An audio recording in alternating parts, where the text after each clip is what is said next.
Hey welcome back to another trip. ನಾವಿವಾಗ ಹೊರಟಿರೋದು family tour Isha ಫೌಂಡೇಶನ್ಗೆ. ಇದು ನಾವು KSRTC ಅಂದರೆ BMTC ಓಲ್ವೋ ಬಸ್ ಮೂಲಕ ಈ ಪ್ಯಾಕೇಜ್ ಬುಕ್ ಮಾಡಿದ್ದೀವಿ. ಇದರದ್ದು ಕಾಸ್ಟ್ ಬಂದ್ಬಿಟ್ಟು 600 ಆಯಿತು. ಸೊ ನಾವೇನು ಮಾಡಿದ್ವಿ, ಡೈರೆಕ್ಟಾಗಿ ಟಿನ್ ಫ್ಯಾಕ್ಟ್ರಿ ಅಥವಾ ಬೆನ್ನಿಗೇನಹಳ್ಳಿಯಿಂದ ಕೆಂಪೇಗೌಡ ಮೆಜೆಸ್ಟಿಕ್ ಸ್ಟೇಷನ್ಗೆ ಹೋದ್ವಿ. ಅಲ್ಲಿಂದ ನಿಮಗೆ ಎಕ್ಸಿಟ್ ಗೇಟ್ಸ್ ಅಂತ ಬೋರ್ಡ್ಸ್ ಕಾಣಿಸುತ್ತೆ, ಮೇಲೆ ಹತ್ತದ ಮೇಲೆ ಅಲ್ಲಿ KSRTC ಅಥವಾ BMTC ಅಂತ ಕಾಣಿಸುತ್ತೆ. ಆ ರೂಟ್ ಇಟ್ಕೊಂಡು ಸ್ಟೆಪ್ಸ್ ಹತ್ಬಿಟ್ಟು ನೀವು ಮುಂದಕ್ಕೆ ಹೋದರೆ ನಿಮಗೆ ಲೆಫ್ಟ್ ಟು ರೈಟ್ ಸೈಡಲ್ಲಿ KSRTC ಬಸ್ಸಸ್ ಎಲ್ಲ ನಿಲ್ಲಿಸಿರ್ತಾರೆ. ಮುಂದ್ಗಡೆ ಹೋದರೆ BMTCದು ಮೆಜೆಸ್ಟಿಕ್ ಬಸ್ ಸ್ಟಾಪ್ ಸಿಗುತ್ತೆ. ಅಲ್ಲೇ ಕದಂಬ ಕಾಫಿ ಕೇಂದ್ರ ಹತ್ರ ಈ ಟೂರ್ ಪ್ಯಾಕೇಜ್ ಸ್ಟಾರ್ಟ್ ಆಗುತ್ತೆ. ಇದು ನಮ್ಮ ಬಸ್ಸು F1251 ಅಂತ. ನಾವು ಒಳಗಡೆ ಬಸ್ ಹತ್ತಾ ಇದ್ದೀವಿ.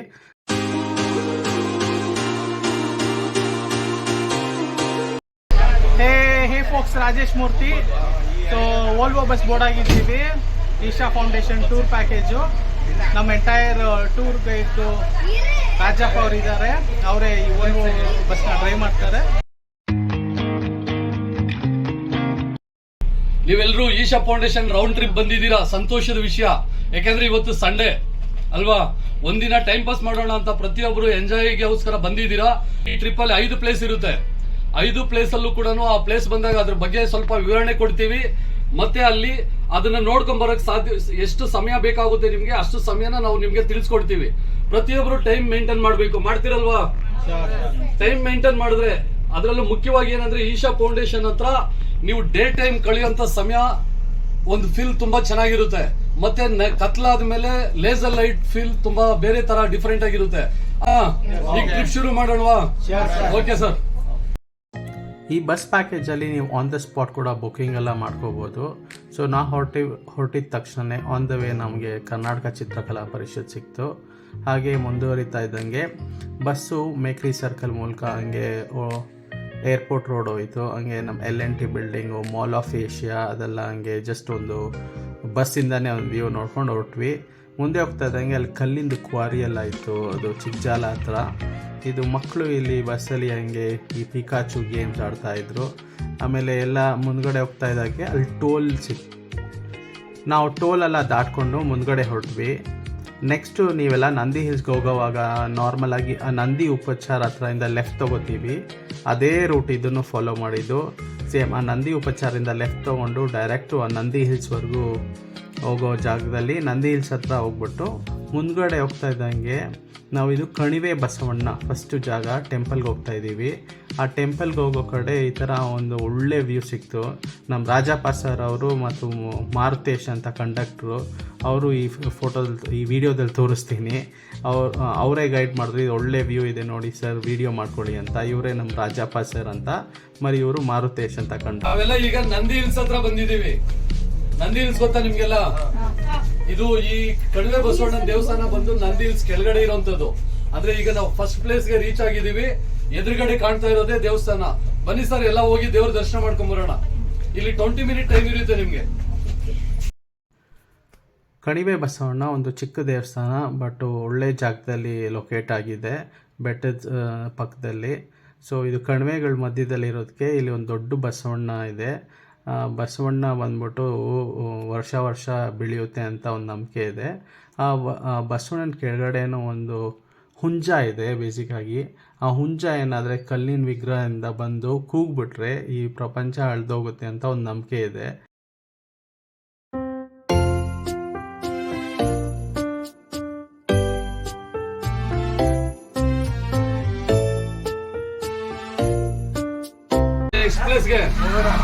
ಸರ್ ಇಲ್ಲಿಂದ next place maximum 5 to 10 minute ಅಷ್ಟೇ ಆಗುತ್ತೆ.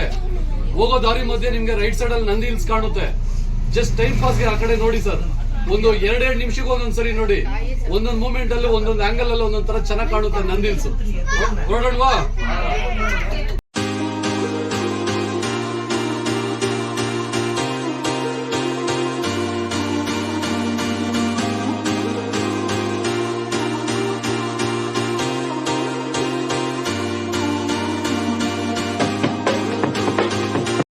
ಬರೋದಕ್ಕೆ ಅರ್ಧ ಗಂಟೆ ಟೈಮ್ ಇರುತ್ತೆ ಸರ್ ನಿಮ್ಗೆ.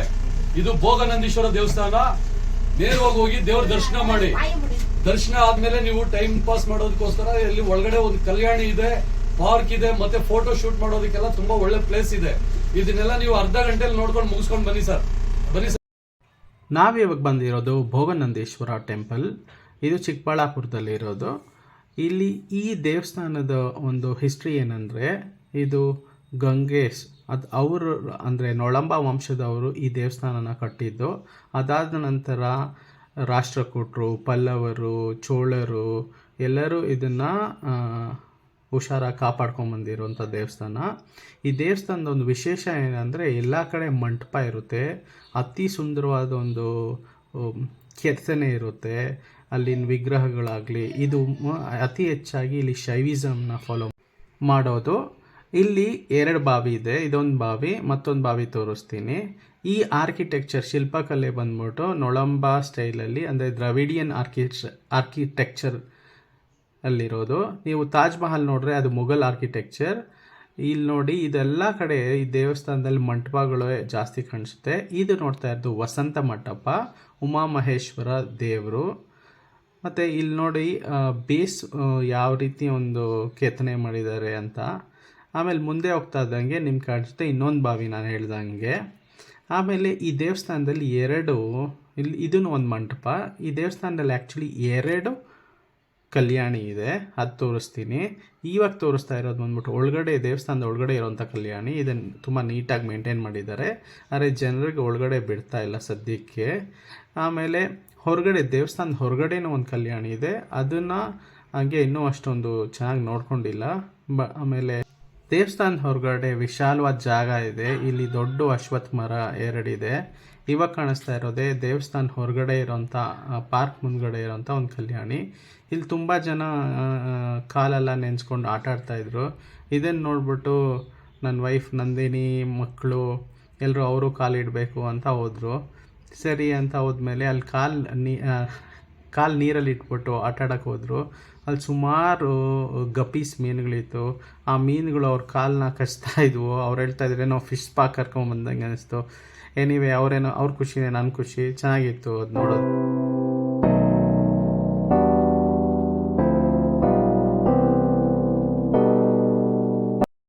ನೆಕ್ಸ್ಟ್ ಪ್ಲೇಸ್ ಲಂಚ್ಗೆ ಹೋಗೋಣ. ಇಲ್ಲಿ 20 ನಿಮಿಷದ ಸಮಯ ಇರುತ್ತೆ. ಇದು ಯಾವ ಊರು ಗೊತ್ತಾಯ್ತು ನಿಮ್ಗೆ? ಇದು ವಿಶ್ವೇಶ್ವರಯ್ಯ ಹುಟ್ಟಿ ಬೆಳೆದಿರೋಂಥ ಊರು. ಅವರ ವಾಸ ಇದ್ದ ಮನೆ, ಬರ್ತ್ ಪ್ಲೇಸ್ ಮತ್ತೆ ಮ್ಯೂಸಿಯಂ 2 ಕೂಡ ಪಕ್ಕದಲ್ಲೇ ಇದೆ. ಇದು ನೋಡ್ಕೊಂಡು ಸ್ಟ್ರೈಟ್ ಬಂದ್ರೆ ಸಮಾಧಿ ಇದೆ. ಬಸ್ಸು ಕೂಡ ಅಲ್ಲೇ ಪಾರ್ಕಿಂಗ್ ಇರುತ್ತೆ, ಅಲ್ಲಿಂದ ನೇರವಾಗಿ ಹೊರಡ್ಬೋದು. 20 ಮಿನಿಟ್ ಟೈಮ್ ಸರ್, ಬನ್ನಿ. ರಾಜಪ್ಪ ಸರ್ ಫುಲ್ ಎಕ್ಸ್ಪ್ಲನೇಷನ್ ಕೊಟ್ಟರು. ಇದೇ ಸರ್ ಎಂ ವಿಶ್ವೇಶ್ವರಯ್ಯ ಅವರು ಉಳ್ಕೊಂಡಿದ್ದ ಮನೆ. ಪಕ್ಕದಲ್ಲಿ ಒಂದು ಚಿಕ್ಕ ಮ್ಯೂಸಿಯಮು ಇಟ್ಟಿದ್ದಾರೆ, ಅವ್ರು ಯೂಸ್ ಮಾಡಿದಂಥ ವಸ್ತುಗಳನ್ನ ಇಟ್ಬಿಟ್ಟು. ಇಂಜಿನಿಯರ್ಸ್ ಡೇ ಬಂದ್ಬಿಟ್ಟು ಸರ್ ಎಂ ವಿಶ್ವೇಶ್ವರಯ್ಯ ಅವ್ರ ಬರ್ಡೇನ ನೋಡಿ ಸೆಲೆಬ್ರೇಟ್ ಮಾಡೋದು. ಅವ್ರ ಕೊಡುಗೆಗಳು ಅಪಾರವಾಗಿದೆ. KRS ಡ್ಯಾಮು, ನಮ್ಮ ಮೈಸೂರು ಸ್ಯಾಂಡಲ್ ಫ್ಯಾಕ್ಟ್ರಿ ಆಗಲಿ, ಅದೆಲ್ಲ ಅವ್ರ ಕೊಡುಗೆಗಳೇ. ಅಲ್ಲಿ ಸ್ವಲ್ಪ ಹೊತ್ತು ನಮ್ಗೆ ರೆಸ್ಟಿಂಗ್ ಪೀರಿಯಡ್ ಸಿಕ್ತು. ಸೊ ರೋಹನ್ ನಕ್ಷತ್ರ ಒಂದು ಸ್ಲೋ ಮೋಷನಲ್ಲಿ ವಿಡಿಯೋ ಮಾಡ್ತಾಯಿದ್ರು. ಇದು ಭಾರತ ರತ್ನ ವಿಶ್ವೇಶ್ವರಯ್ಯ ಅವರು ಸಮಾಧಿ ಕಾಣಿಸ್ತಾ ಇರೋದು. ಇವರೆಲ್ಲ ನಮ್ಮ ಕೋ ಪ್ಯಾಸೆಂಜರ್ಸು. ಆಮೇಲೆ ನಾವು ಊಟಕ್ಕೆ ಶ್ರೀ ಭಗವತಿ ಗ್ರ್ಯಾಂಡ್ಗೆ ಹೋದ್ವಿ. ಅಲ್ಲಿ ನಾವು ಸೌತ್ ಇಂಡಿಯನ್ ಮೀಲ್ಸ್ ನಾವು ಆರ್ಡರ್ ಮಾಡಿದ್ವಿ. ಊಟ ನಿಜವಾಗ್ಲೂ ಚೆನ್ನಾಗಿತ್ತು. ಅಲ್ಲಿ ಮುತ್ತು ಅಂತ ಒಳ್ಳೆ ಸರ್ವಿಸ್ ಕೊಟ್ಟರು. ಅವ್ರು ಕಾಣಿಸ್ತಾರೆ ನೋಡಿ, ಇವ್ರು ಮುತ್ತು ಮತ್ತು ಅವ್ರ ಫ್ರೆಂಡು. ಊಟ ಮುಗಿಸ್ಕೊಂಡು ನಾವು ನೆಕ್ಸ್ಟು ರಂಗಸ್ಥಳ ದೇವಸ್ಥಾನ ಹೊರಟ್ವಿ. ಇದು ನಕ್ಷತ್ರ ಸ್ಲೋ ಮೋಷನ್ ವಿಡಿಯೋ ಮಾಡ್ತಾರೆ. ವಿಶೇಷ ಏನಿದೆ ಅಂತ ಅಲ್ಲಿ ದೇವಸ್ಥಾನ ಒಳಗಡೆ ಪೂಜಾರಿಗಳಿದ್ದಾರೆ, ಅವರು ತಿಳಿಸ್ಕೊಡ್ತಾರೆ. ನಾವು ಹೇಳಿದ್ರೆ ಅಷ್ಟೊಂದು ಇಂಟ್ರೆಸ್ಟಿಂಗ್ ಇರೋದಿಲ್ಲ. ಮತ್ತೆ ಇಲ್ಲಿ ಓಟ್ ಬನ್ನಿ, ಅರ್ಧ ಗಂಟೆ ಟೈಮ್ ಇರುತ್ತೆ ನಿಮ್ಗೆ. ಇಲ್ಲಿ ಕೋತಿಗಳು ಜಾಸ್ತಿ ಇದೆ. ನಿಮ್ ಕೈಯಲ್ಲಿ ಏನಾದ್ರು ಬೇಗು ಅದು ತಗೊಂಡೋದ್ರೆ ಸ್ವಲ್ಪ ಕೇರ್ಫುಲ್ ಆಗಿ ಇಟ್ಕೊಳ್ಳಿ. ಬನ್ನಿ ಸರ್. ನಾವು ಬಂದಿರೋದು ರಂಗನಾಥ ದೇವಾಲಯಕ್ಕೆ, ರಂಗಧಾಮ ಅಂತ. ನಾವು ಆದಿರಂಗ ಅಂದರೆ ಶ್ರೀರಂಗಪಟ್ಟಣದಲ್ಲಿರೋ ರಂಗನಾಥ ಸ್ವಾಮಿ, ಮಧ್ಯರಂಗ ಶಿವನ ಸಮುದ್ರದಲ್ಲಿರೋಂಥ ಕ್ಷೇತ್ರ, ಮತ್ತು ಶ್ರೀರಂಗ ಮೇಲಿರೋ ರಂಗನಾಥ ಸ್ವಾಮಿ ಅಂತ್ಯರಂಗ, ಅದನ್ನು 3 ವಿಸಿಟ್ ಮಾಡಿ ಈ ದೇವಸ್ಥಾನಕ್ಕೆ ಬಂದರೆ ನಮಗೆ ಸ್ವರ್ಗಕ್ಕೆ ಹೋಗ್ತೀವಿ ಅಂತ ಒಂದು ನಂಬಿಕೆ ಇದೆ. ನಾವು ದೇವ್ರ ದರ್ಶನ ಮುಗಿಸ್ಕೊಂಡು ನೆಕ್ಸ್ಟ್ ಹೊರಟಿದ್ದು ಈಶಾ ಫೌಂಡೇಶನ್ ಅಂದರೆ ಆದಿಯೋಗಿ ದರ್ಶನ ಮಾಡಲಿಕ್ಕೆ ಅಂತ. ಈ ವಿಡಿಯೋ ಕೊನೆಯಲ್ಲಿ KSRTC ಆ್ಯಪ್ ಮೂಲಕ ಹೆಂಗೆ ಈ ಈಶಾ ಫೌಂಡೇಶನ್ ಟೂರ್ ಪ್ಯಾಕೇಜ್ನ ಬುಕ್ ಮಾಡೋದು ಅಂತ ಈಚ್ ಸ್ಟೆಪ್ ಬೈ ಸ್ಟೆಪ್ ಕ್ಲಿಯರಾಗಿ ತೋರಿಸಿದ್ದೀನಿ. ದಯವಿಟ್ಟು ಮಿಸ್ ಮಾಡದೆ ನೋಡಿ. ಸೊ ನಿಮ್ಮ ಫ್ರೆಂಡ್ಸ್ಗೆ, ಫ್ಯಾಮಿಲಿ ಮೆಂಬರ್ಸ್ಗೆ ಎಲ್ಲ ಶೇರ್ ಮಾಡಿ. Thank you.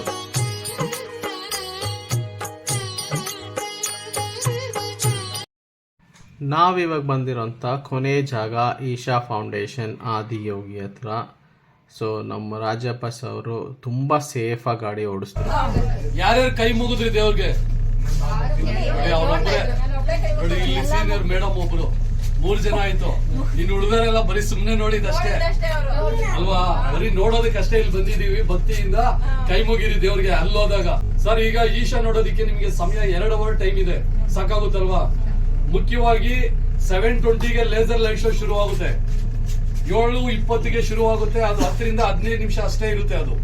ಅದು ಮುಗಿತಾ ಇದ್ದಂಗೆ ನೀವು ನೇರವಾಗಿ ಬಸ್ ಹತ್ರ ಬರ್ಬೇಕಾಗುತ್ತೆ. ಬರ್ತಿರಲ್ವಾ?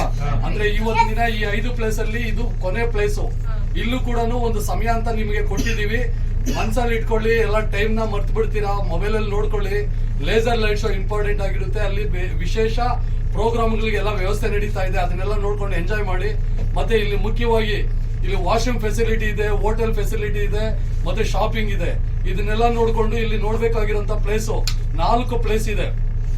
ನಾಗಮಂಟಪ, ಇದು ಯೋಗಲಿಂಗೇಶ್ವರ, ಈಶಾ ಮತ್ತೆ ಹೋಟೆಲ್. ಇದನ್ನೆಲ್ಲ ನೋಡ್ಕೊಂಡು ಒಳ್ಳೆ ರೀತಿ ಟೈಮ್ ಪಾಸ್ ಮಾಡ್ಕೊಂಡು ಲೇಸರ್ ಲೈಟ್ ನ ನೀವು ಮುಗಿಸ್ಕೊಂಡು ನೀಟಾಗಿ ಬಸ್ ಹತ್ರ ಬನ್ನಿ ಸರ್. 7:40ಗೆ ಬಸ್ ಇಲ್ಲಿಂದ ಹೊರಡುತ್ತೆ.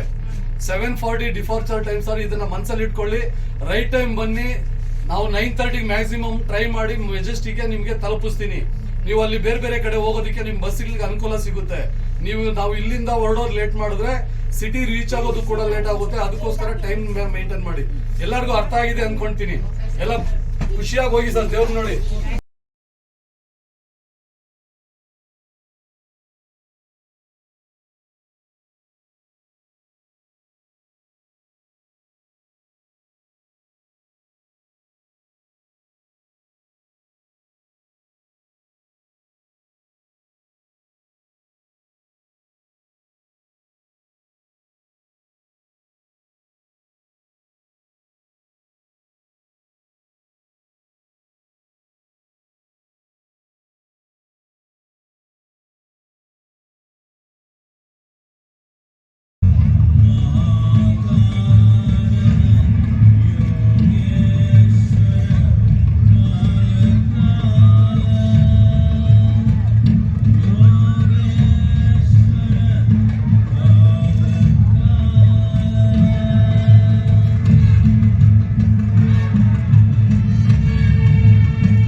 Being up here in the upper regions of Himalayas, no one knew who he was, where he came from.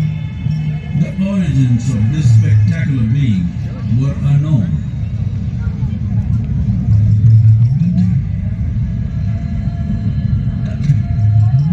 When his ecstasy allowed him some movement, he danced wildly.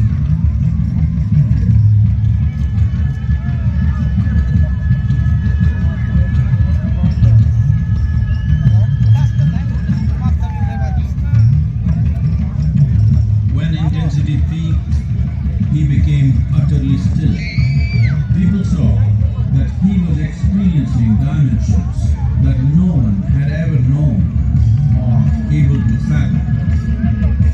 His ecstasy and intensity allowed him to transcend his physical form. Witnessing an individual human in union with the cosmos, they called him a yogi, as he was the first one, the Adiyogi.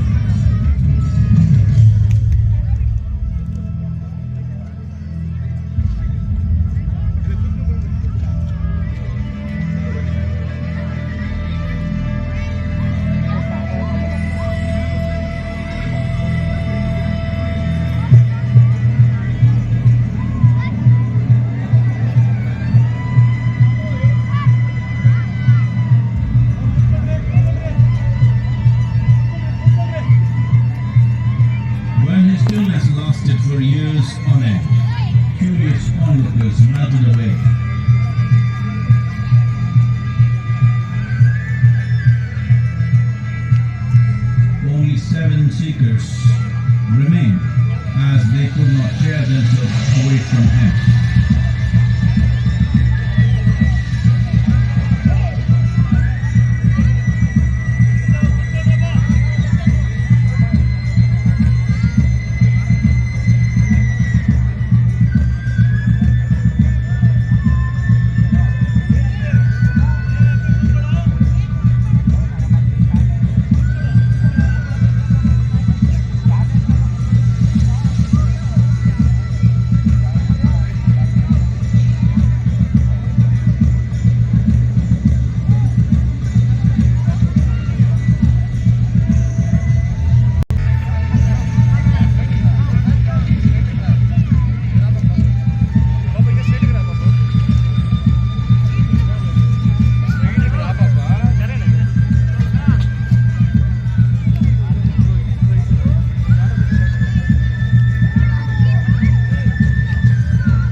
He transmitted the profound science of yoga in its full depth and damage.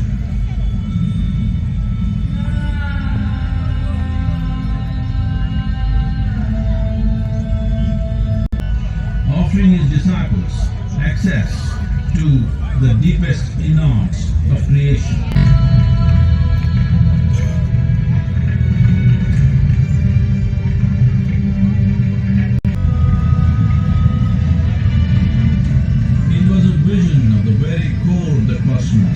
In all its profundity and magnificence, a vision of the unfathomable mysteries of the universe, a most overwhelming vision the sages and Devi Parvati had ever witnessed.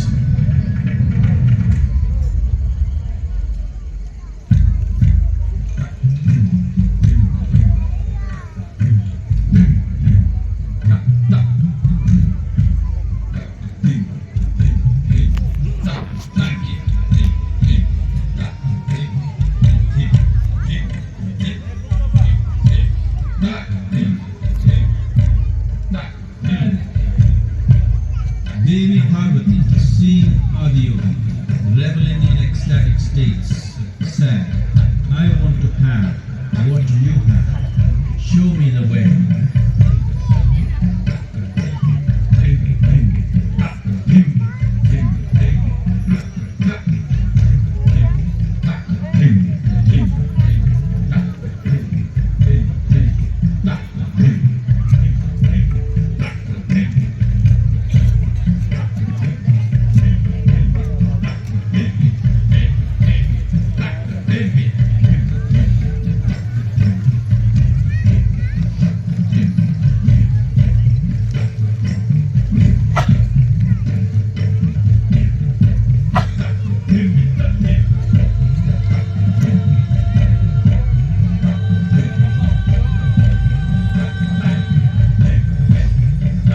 Yogi absorbed her and made her a part of himself, and hence he is the Ardhanari, the ideal man, where one half of him is woman.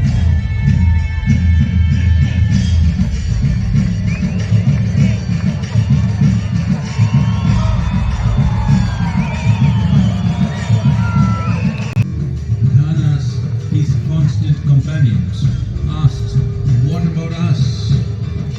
Adiyogi said, just drink of me, which drove them into intoxicated raptures.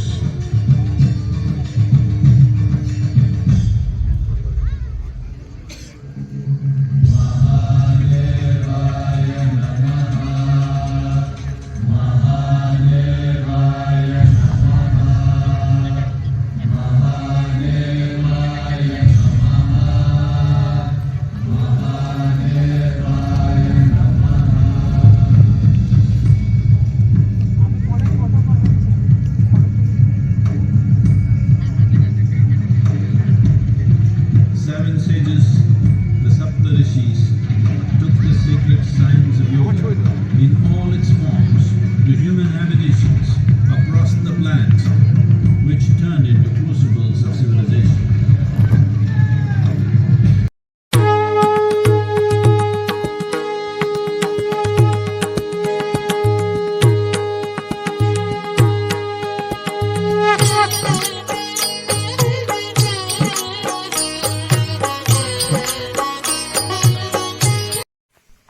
ಇವಾಗ ಈ tour package ಹೆಂಗೆ book ಮಾಡೋದು ಅಂತ ತೋರಿಸ್ಕೊಡ್ತೀನಿ. KSRTC ಅಪ್ಲಿಕೇಶನ್ನ download ಮಾಡ್ಕೊಳ್ಳಿ. ಆಮೇಲೆ ಅಲ್ಲಿ ಮೇಲೆ ನಿಮಗೆ ಟೂರ್ ಪ್ಯಾಕೇಜ್ ಅಂತ ಒಂದು ಇರುತ್ತೆ, ಅದನ್ನು ಕ್ಲಿಕ್ ಮಾಡಿ. ಇದರಲ್ಲಿ KSRTC ಆಫರ್ ಮಾಡೋಂಥ ಡಿಫ್ರೆಂಟ್ ಟೂರ್ ಪ್ಯಾಕೇಜಸ್ ಇರುತ್ತೆ. ಬಟ್ಟು ಈಶಾ ಫೌಂಡೇಶನ್ ಈ ಥರ ಮಾಡಬಾರ್ದು, ಇದು ಬೇರೆ ಟೂರ್ಗೆ ನೀವು ಚೂಸ್ ಮಾಡ್ಕೋಬೋದು.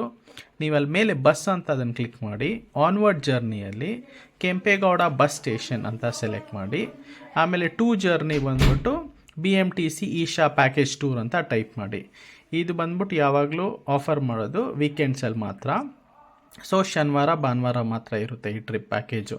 ಫಾರ್ ಎಕ್ಸಾಂಪಲ್ ನಾನು ಶನಿವಾರ ಸೆಲೆಕ್ಟ್ ಮಾಡಿದೆ 18 ಅಂತ. ಚೆಕ್ ಅವೈಲಬಿಲಿಟಿ ಮೇಲೆ ಕ್ಲಿಕ್ ಮಾಡಿ. ಅದು ಒಳಗಡೆ ಹೋದ್ಮೇಲೆ ಎಷ್ಟು ಸೀಟ್ಸ್ ಇದೆ ಅಂತ ತೋರಿಸುತ್ತೆ. ಫಾರ್ ಎಕ್ಸಾಂಪಲ್ ಇದರಲ್ಲಿ 23 ಸೀಟ್ ಇದೆ. ಫೇರು 602 ರೂಪಾಯಿ. ಸೊ ನಿಮಗೆ ಮೊದಲು ಇದು 550 ರೂಪಾಯಿ ಇತ್ತು. ಇವಾಗ BMTC ಹೈಕ್ ಆದಮೇಲೆ ಟಿಕೆಟ್ ಹೈಕ್ಸ್ ಆದಮೇಲೆ ಚೇಂಜ್ ಆಗಿದೆ. ಇವಾಗ 602 ರೂಪಾಯಿ ಟಿಕೆಟ್ ರೇಟು. ಅದ್ರ ಮೇಲೆ ಸೆಲೆಕ್ಟ್ ಮಾಡಿ ನಿಮಗೆ ಯಾವ ಸೀಟ್ ಬೇಕೋ ಆ ಸೀಟ್ನ ನೀವು ಚೂಸ್ ಮಾಡ್ಕೋಬೋದು. ಫಾರ್ ಎಕ್ಸಾಂಪಲ್ ಇವಾಗ ಕೆಂಪೇಗೌಡ ಬಸ್ ಸ್ಟಾಪ್ ಮತ್ತು BMTC ಈಶಾ ಪ್ಯಾಕೇಜ್ ಸೆಲೆಕ್ಟ್ ಮಾಡಿ. ಇಲ್ಲಿ ಯಾವ ಸೀಟ್ ಬೇಕೋ ಅದನ್ನು ಚೂಸ್ ಮಾಡಿ.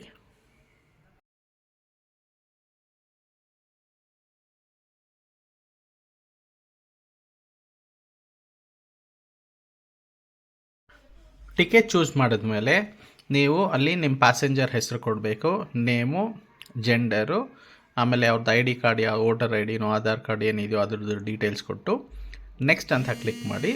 ಆಮೇಲೆ ನೀವು ಪೇಮೆಂಟ್ ಮಾಡಿ. ಬುಕ್ ಮಾಡಿದ್ಮೇಲೆ ನಿಮ್ಮ ಯಾವ ಮೊಬೈಲ್ ನಂಬರ್ ಕೊಟ್ಟು ನೀವು ಬುಕ್ ಮಾಡಿರ್ತೀರೋ ಅದಕ್ಕೆ ನಿಮಗೆ KSRTCಯಿಂದ ಟಿಕೆಟ್ ಒಂದು ಬರುತ್ತೆ. ಆಮೇಲೆ ಯಾವತ್ತು ನೀವು ಟ್ರಾವೆಲ್ ಮಾಡ್ತೀರೋ ಅವತ್ತು 1 ಅವರ್ ಮೊದಲು ನಿಮಗೆ ಬಸ್ ಇನ್ಫಾರ್ಮೇಷನ್ನು ಮತ್ತು conductor number, bus number, PNR details ಎಲ್ಲನೂ ಅದರಲ್ಲಿ ಬಂದು ನಿಮ್ಗೆ ಕೊಡ್ತಾರೆ. ಸೊ ಹೋಪ್ ಈ ವಿಡಿಯೋ ನಿಮ್ಗೆ ಇಷ್ಟ ಆಯಿತು ಅನಿಸುತ್ತೆ. ಇಷ್ಟ ಆದರೆ ಲೈಕ್ ಮಾಡಿ, ಶೇರ್ ಮಾಡಿ, ಸಬ್ಸ್ಕ್ರೈಬ್ ಮಾಡಿ. Thank you so much.